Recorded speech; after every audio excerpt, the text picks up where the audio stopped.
Hi guys, I'm currently recording from my DJI Osmo Pocket 3. Ito siya, it's a creator combo. Thank you again, Osman, for your 35th birthday gift for me. Shout out! I love it so much and I love you so much too. And yeah, first things off, na-unbox ko na talaga actually, pero papakita ko lang yung mga kasama sa loob. Number one, ito may kasama siyang tali. Ayan, para pwede mo itali sa wrist mo pag hawak mo yung mismong camera para ma-avoid natin yung mahulog siya, mabitawan. And then next, ito, battery pack. Battery pack number 1 kasi dalawa yung battery pack nila. Ito yung isang kasama. So, dalawa sila. Ayan. Hindi ko alam kung kita, pero ayan. Battery pack number 1, battery pack number 2.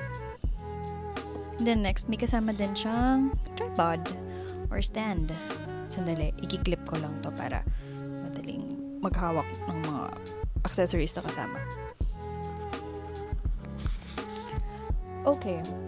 So, ito yung tripod na kasama.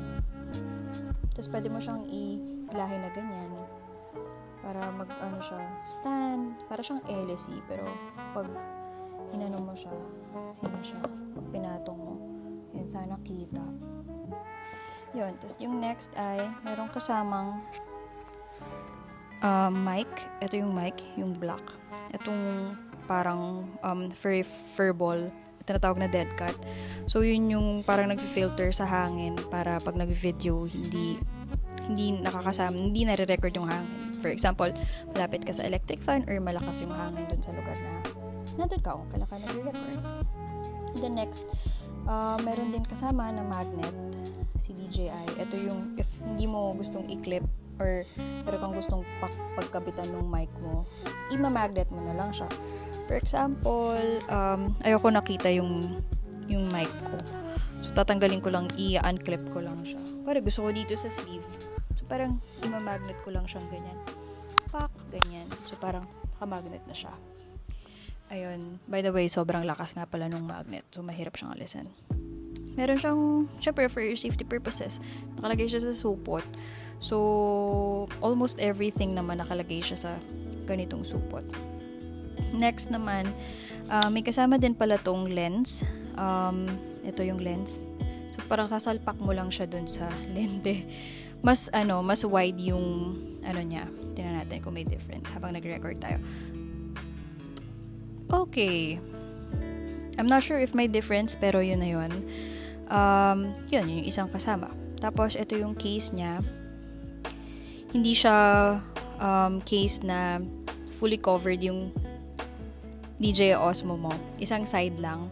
So, parang ito yung katapat ng mismong lens. Dito mo din ima-magnet yung free lens na kasama. Yan, may magnet yan sa loob.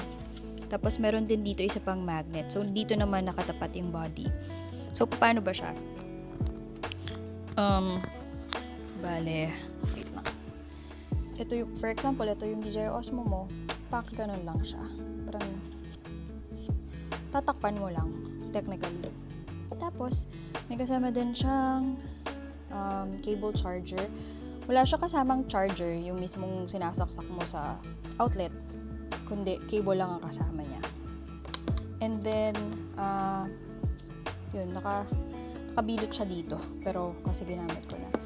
Ito, isa sa pinakagusto ko sa combo na to. Meron siya kasamang pouch na very compact. Parang waterproof siya. Parang leather yung material niya. Tapos, ito siya inside. Marami siyang mga inserts. So, parang sa loob, para na siyang may built-in bag organizer. Marami siyang, may pocket siya, may garterized eme siya. So, ayan, pwede mong, insertan ng mga accessories.